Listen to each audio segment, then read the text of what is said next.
And good morning, and welcome to Unfiltered Vision News, bringing you the news unfiltered Monday through Friday. Thank you so much for joining me here this morning, and thank you for everyone joining me this morning in the chat. Thank you, Spud.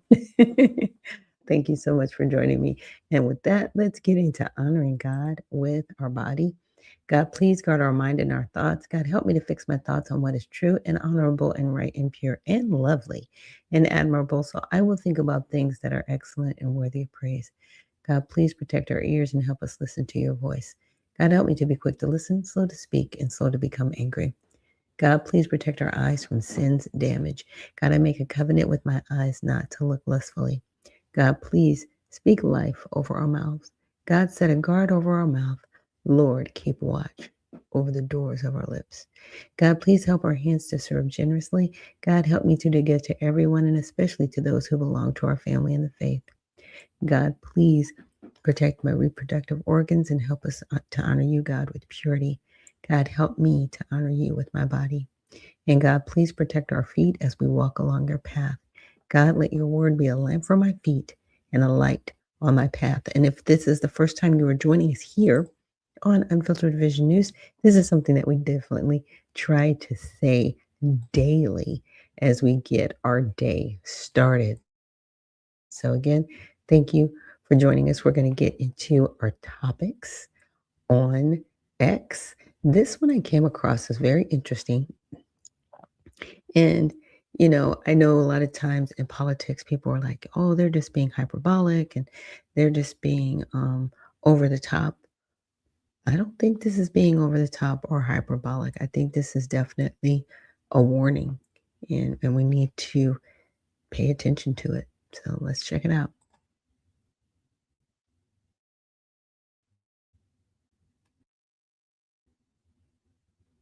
Let it catch up here.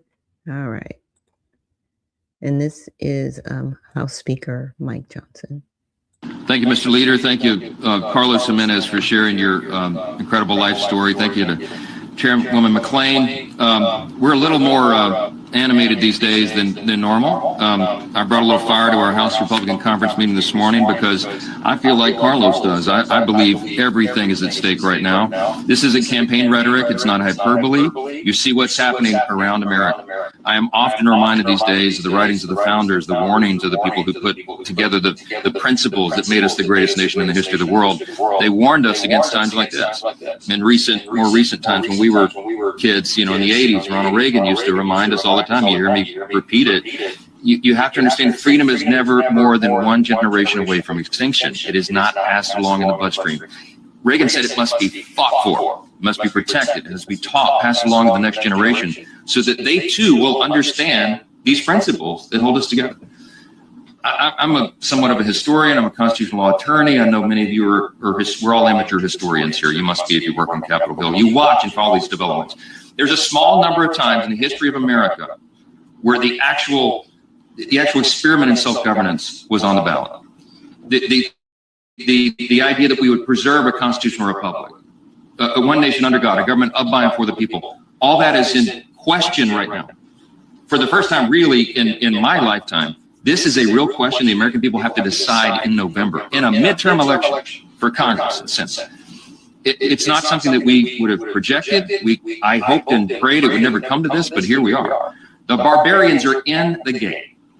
Last night I did a little, in a big group actually, of VIPs that took a tour. I don't get to do that very often anymore, but took a tour of the Capitol, a quick one. We wound up on the House floor, and I pointed to them, as you may have heard me reference this often. I think of it a lot. Why did Congress put "In God We Trust" above the rostrum of the Speaker's podium there in the center of the House? It's inscribed in the marble, as you know. You can't miss it when you walk in the chamber. It's the first thing people notice when they walk in at eye level and see it there. And I pointed out that in the visitor's guide to the House, it explains that. It says it was put there in 1962, and it says in the visitor's guide, it's been published for many years, it said Congress voted to place that there as a rebuke to the Soviets because of their philosophy during the Cold War. What was the philosophy of the Soviets? It's what Carlos just outlined, same philosophy of Cuba. The brutal dictatorship there that robbed him of his childhood, and so many countless others. They've lost their lives trying to flee from that brutal dictatorship. The philosophy of the Soviets during the Cold War was Marxism, communism, socialism. That's the thing. And when Congress voted in 1962 to put that there, it was right after your childhood in the late 50s when the Castro took over and destroyed Cuba. It was a completely foreseeable result. We were fighting it during the Cold War on distant shores in the USSR. And Congress was resolute on that. They were all united, and they understood that that's not who we are as Americans. The reason we are the greatest nation in the history of the world, the most free, most successful, most powerful, most benevolent. You hear me say it all the time. The reason that we are the greatest nation is because we were built on an entirely different and opposing set of values. Congress put in God we trust above the rostrum because they wanted to remind everybody who would ever serve in this body in Congress that there's a huge distinction between us and the Soviets' philosophy. Communism, Marxism, socialism, all this begins with the premise that there is no God. It's a totally different philosophy.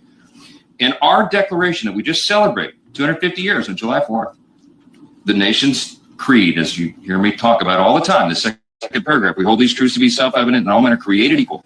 Our rights come from our Creator God. They do not come from the government. The communists believe the opposite. They believe that the government is, the state is God. The state is the one that gives you all your rights. And you know what? The state can also take those rights away. And that's exactly what happens. It's inevitable. Communism and this philosophy has led to the murder of tens of millions of innocent people in the 20th century alone. It is a nightmare. It is a trail to certain death, okay? And that's why we're speaking in such stark terms, because we need America to wake up. We're not even, look, 35 years ago, Republicans and Democrats in Congress, when I was coming up in, the Reagan years, they were fighting communism on a distant shore. Now it's here. But in Congress, they all agreed on that. They obviously knew that we had to fight communism. And so what they were doing here for domestic policy, that was foreign policy. Domestic policy, they were arguing over, marginal tax rates and the shades of regulation and how large the government should be. There wasn't a huge difference, a chasm between the two parties. Those days are gone. Right now, domestically, we are arguing, we are debating, we are fighting. The election will be over whether we're going to maintain our freedom in a constitutional republic, the greatest experiment in self-governance in the history of the world, the longest surviving constitution on the planet, the nation that everybody wants to emulate and everybody wants to come here. We have to seal our borders so they won't flood over them. We're the only nation in the world that has that distinction. We're the last great superpower. We are the greatest nation in the history of the world. We are fighting right now in Congress over whether we're going to maintain our status as a constitutional republic or we're going to trade that in, dismantle the foundations, and go down this dark road of death to communism. That is the question on the ballot this fall. Now, DSA published their platform. I hope you're all covering. I hope you're writing in depth about their platform. I read it out at an event a few weeks ago, and they made an ad mocking me reading their platform. Now, they didn't put the clips with the worst parts of it. Representative Jimenez just told you, Carlos told you that, well, of course they want to pack the Supreme Court and they want a unicameral legislature. They want the House to run everything, abolish the Senate, because they believe the House would be run by Marxist communists. They'll be able to run the table on everything. They want to remove the president. What they also want to do is abolish all borders. They don't want any borders. They want mass amnesty granted to anyone who can come onto our shores without exception, even for terrorists and hardened dangerous criminals. Okay? They don't want prisons. It's in their platform. They want to remove the carceral state, they said. No prisons. They don't want to fund the police. This is not a game. Everybody needs to understand these crazy little mini Mamdanis who are popping up all around the country, they are a danger to you and your family. This is not a game. If they promise you free stuff, there is far more beneath those promises that even some of these people do not understand themselves. And so we are here as the Republican Party to stand on the founding principles of the greatest nation in the history of the world. It is our duty to do that. And we're doing it on behalf of all of you, even the journalists who don't agree with our policies all the time. You better agree on these principles because it's what keeps you free. By the way, it's what keeps the press free, okay? This is essential for your well-being and your family. This is not a game. This is not our father's Democrat Party. We're not arguing over marginal tax rates anymore. We're arguing over whether or not freedom is going to survive. And that's why we're so serious about this. Look, I'm a happy warrior, man. I like to get up and have fun, but this is not a fun time. We're in a war. We're in a philosophical war to save the greatest nation in the history of the world. And we take it very seriously. So we recruited extraordinary candidates. We are raising record amounts of money that is necessary to win these elections, and we understand everything is at stake. Ronald Reagan used to quote Abraham Lincoln, and he reminded us that America is the last best hope of man on the earth, as was asked here very well, very articulately this morning. If not here, where? There is no answer to that question. This is the best. Not a perfect nation. We're still in a process of making a more perfect union. But we are working every day to ensure that the principles of individual freedom and limited government and the rule of law and peace through strength and fiscal responsibility and free markets and human dignity are maintained, because that is the formula that makes a successful, free, happy people and a successful nation. Yeah. And I played the full clip because I needed everybody to really understand, like, our freedom is on the line, period. I've met people that have immigrated here from other socialist countries, and they like, we don't understand why there are people in your country wanting where we left. We don't understand it. And, those are the people that you don't see on camera. Those are the voices that you don't hear, but they are many. So I just want to let you know they are on the ground floor. Now, I wanted to quickly mention this article. It's really sad. So ICE temporarily pauses vehicle stops after fatal shootings. This is the sad part, right? That this is something that is continuing to happen. So for the brief details, according to CBS, the directive applies to ICE enforcement and removal operations, the division responsible for civil immigration arrests, but not to Homeland Security. So two different divisions. ICE may stop cars in cases involving serious criminal targets, according to CBS Customs Border. But Border czar Tom Homan told Fox News, which leans right, that the instruction isn't a policy change, but a temporary pause while ERO, which is enforcement of removal operations, officers receive additional training on vehicle stops. I know I talked to you guys a year or so ago about some of these individuals being customs and border protection. They're a lot different than immigration customs enforcement. The customs border protection, CBP, they're like, paramilitary. They don't play. They're just like, we're giving you one warning and then we're breaking your glass and we're dragging you out of your car. Like they're not police officers. They're military. I'm just saying. And so they go in. And the general public is like, well, we don't understand why they're being so forceful. And that's where the training is going to be coming in. So we're definitely praying for the families who have lost loved ones. And unfortunately, some people have been lost that weren't the primary target. They had, I should say, they knew the target, the person that lost their life, but they weren't the target.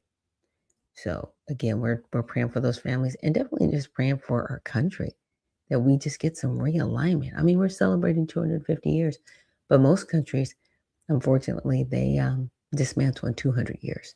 So we're 50 years past that mark, but freedom is worth fighting for. So we have to make sure that we stay focused. And with that, we're going to have some more happy times because this is Women in Wellness Wednesday. And I do have a special guest. I know I haven't had a guest in a while, so I'm really excited to bring her on. And she has founded this company called Shrunk.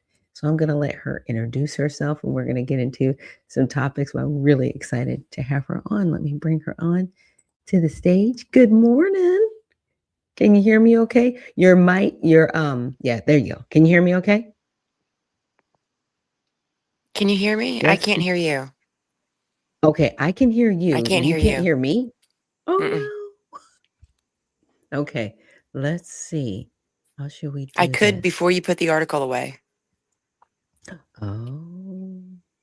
All right, let me do this. Let me get rid of that. Can you hear me now? That's weird. All right, I've got my communications. I got my default communication. Okay, can you hear me now? Yes? No? Can you hear me? Put thumbs up. Okay. You can't hear me. Okay, so what I'm going to do, I'm going to take her off stage and then I'm going to bring her back on stage. Hopefully that might help. We'll see. Can you hear me now? Yes, no? Can you hear me? I can't hear you. You can't hear me? Okay. I'm going to have to. I could hear you loud and clear when you had the article up, but as soon as you put the article away, your sound went away. Sound went away. Okay. Let me see. Can you because I don't have to I hate to drop you.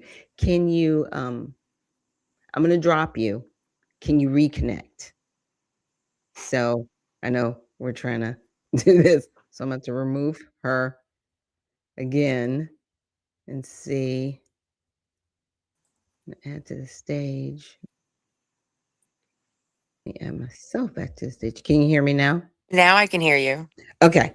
I don't know what the technology, you guys. You know how we do here. Okay. I'm the only one here. I'm it.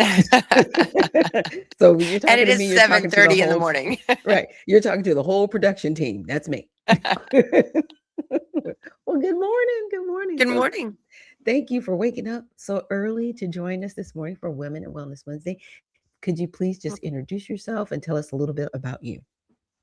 My name is Kimberly Derry, and I just moved here to St. Mary's from Woodstock, Georgia, to be closer to my granddaughter. I have three granddaughters that live here, and my daughter. And I'm just a happy grandma of six and living my best life. Yeah, she looks good now. Look, this is how they make us now. Because I'm a granny too. Look, this is how they make grandmas now. Okay, just let That's you know. right. That's right. Grandma of But six. I'll be 50 this year. ooh, get it, mama. Get it. Looking good. Looking Thank you. good. Thank you. Now we met at the July 4th 250th celebration, and I saw your business that you have called Mhm. Shrunk. Could you share with our audience a little bit about your company and just kind of how you started Shrunk? Sure, sure. So it's called Shrunk 3D, and I started about 2 years ago. I was just looking for a franchise to buy, and I came across Shrunk 3D. And when I found out what it was they did and the emotional appeal of it, I was hooked. So this is a statue of me. It's a little faded because it was in the sun, but this is me. And both of my girls started playing fast pitch softball when they were 4 years old. My oldest daughter that lives here ended up going on to get a full ride scholarship to Georgia State. So that's how long she played softball. And I started thinking, if I had a trophy, a statue of her for every team she played on, every uniform she wore, her messy hair and dirty face, I could have watched both of my girls grow up playing softball, and I would have still had those memories on my wall right now. But instead, we threw away about 100 trophies that all had that same little girl with the golden bat and the golden Yeah. ponytail, and they were wasted. And now all we have are those flat photos that are in a book or stuck in our phone somewhere. And I thought, well, I missed out on that. I can't do that for myself anymore. But if I can give that to another mom or dad or grandparent to be able to have that memory frozen in time, in 3D, something that you can display on a shelf and be a conversation piece. I wanted to be able to do that. And so I just immediately fell in love with Shrunk 3D. And then the possibilities just started unfolding and became endless. And I'll show you a few more examples that I have. We do a Okay. lot of cosplay. And so this is one Oh, girl that's so cute. that came and she did, her pose. We do a lot of military. So here's Wow. That's military cool. mom. We do obviously a lot of Aw. sports, which is why some of my statues are a little Mhm. faded. But imagine your child in Mhm. their uniform with their their stature. Um, is also me. I made a little shelf sitter that sits on the shelf, but that's Yeah, me. And they're so cute. then we do pets. Very cool, especially for So, pet owners, because fur babies are real. oh, absolutely. And once you have them like this, they're immortalized. We can do it from photos. We Mm, can one photo, or obviously the more photos you have, but typically the way it works is I have a booth, and I think you saw the booth that was behind me at the festival. Inside mhm. there's 95 cameras. It Yes. takes 192 images all at one time, and then I send those images off to the designer, and in a few weeks something like this shows up at your house. That's my boyfriend and his Wow. grandson, and they were at the booth with me. That is so cool. That is But it just so shows. I mean, you can even cool. read his Because you shirt. I never don't know if really think about having something like that. right. And People. his little face That's is cute. just perfect, and you can even see all the tattoos on his Wow. arm. So they're incredibly detailed, very Mhm. hyper realistic, and the possibilities are endless. I did my daughter's cake topper for her wedding. Her and her fiance at the time, but put them on top of their wedding cake, and just all kinds of things that you can do to capture that memory in 3D. Yes. Now the one that really stood out to me was they were the tiny ones that had the QR code on the base. That was Oh so yeah. inventive. I I was didn't I like, didn't I "That didn't is bring one of them cool." out with me, but we call those, there are our business cards essentially, and it's a 2-inch statue, and Mhm. the QR code on the bottom links to your website, your personal information. And so, people hand out business cards all the time. And if you walk around festivals, you see them laying on the ground or sitting by trash cans left on tables. But when you give Right. somebody that little 2-inch statue of you representing your business, or, in your uniform or whatever, they're going to remember that. They're going to hold on to that. And they're not only going to remember it, but they're going to show it to their friends. And so it makes a Yeah. great business card, but could also be a birth announcement, wedding invitation. There's the possibilities are endless on Mhm. what you could use that QR code for. So you just have to get creative Yeah. and step into the 3D world, because that's where it is now.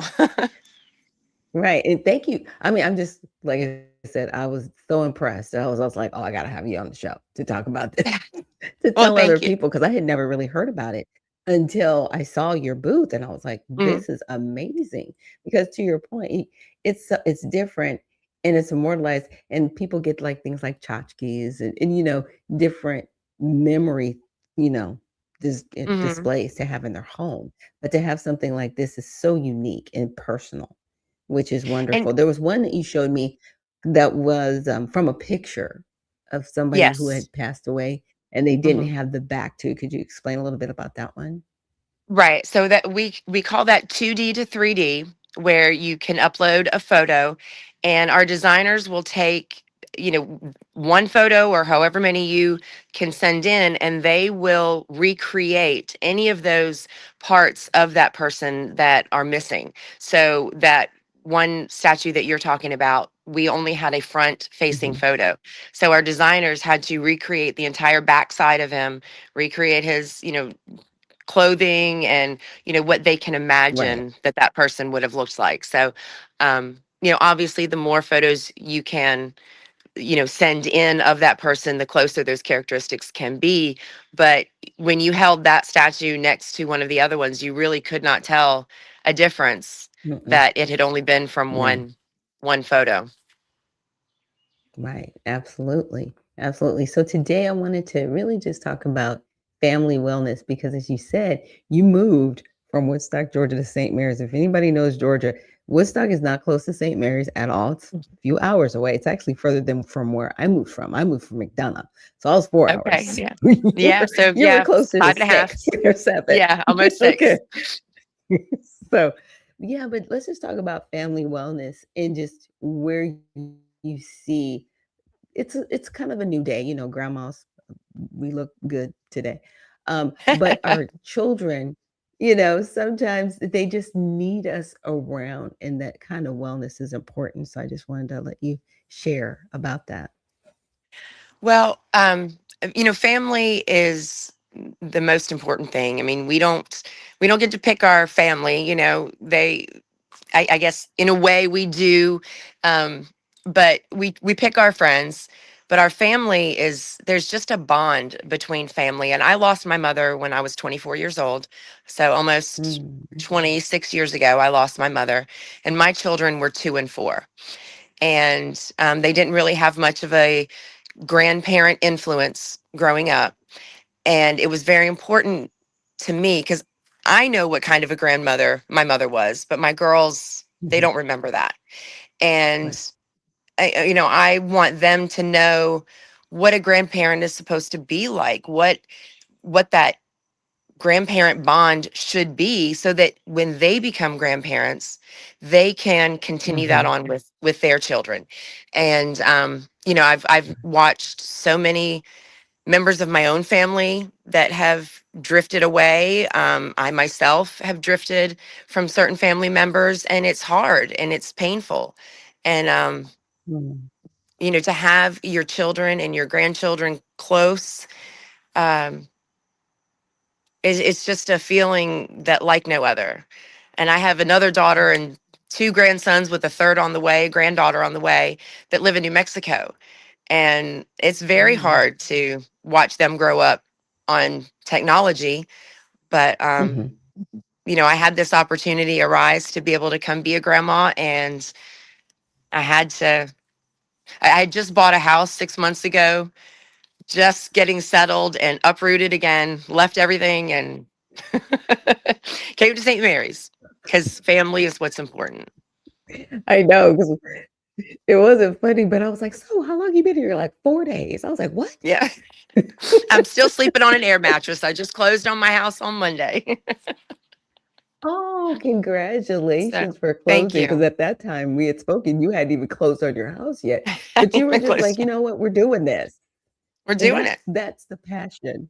Yeah, that's the passion that, you know, we need to have in this day and age, because people are so disconnected in reality. And what I Mhm, mean by that is, it's like, I'm glad we have the technology like what we're doing right now, right? I didn't have to invite you over to the house and set up the cameras and all this stuff. We're doing this. Like, technology is helpful, but we shouldn't mhm. rely on it so much to the point where we're not having that human contact. Because you could have said, well, Absolutely. you guys, I just did this, I just did that. I'll come down and visit you. We'll create a schedule. You were like, nope, I am here.